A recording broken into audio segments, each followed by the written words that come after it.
இயக்குனர் கே. பாலச்சந்தர் அவர்கள் உடல்நலம் சரியில்லாமல் நேற்று மாலை உயிரிழந்தார். இவருடைய இறுதிச் சடங்கில் திரைநட்சத்திரங்கள் பலரும் கலந்து கொண்டனர். ஆனால் இவருடைய சிஷியரான கமலஹாசன் படப்பிடிப்பில் வெளிநாட்டில் இருந்ததால் இறுதிச் சடங்கில் கலந்து கொள்ள முடியவில்லை. இந்நிலையில் கமலஹாசன் கே.பி. அவர்களுக்கு அஞ்சலி செலுத்தும் வகையில் வீடியோ ஒன்றை பதிவு செய்திருக்கிறார். அதில் கமலஹாசன் பேசியதாவது: தமிழ் திரையுலகுக்கு தன் வாழ்நாளில் இத்தகைய தொடர் கொடையை கொடுக்க வேறு யார் உள்ளார்கள் என்று கேள்விக்கு இடம் இல்லாமல் வாழ்ந்த கொடைவள்ளல் கே. பாலச்சந்தர் அவர்கள். அவர் 100 படங்கள் இயக்கியது மட்டுமல்லாமல் பல 100 கலைஞர்களையும் தொழில்நுட்ப கலைஞர்களையும் அறிமுகப்படுத்தினார்.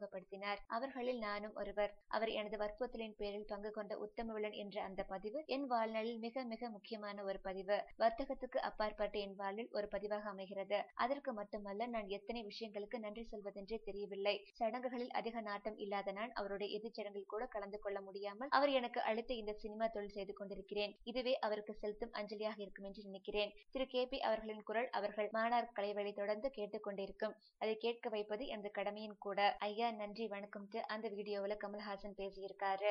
மேலும் சினிமா செய்திகளை உடனுக்குடன் தெரிந்து கொள்ள கீழே உள்ள சப்ஸ்கிரைப் பட்டனை அழுத்தவும்.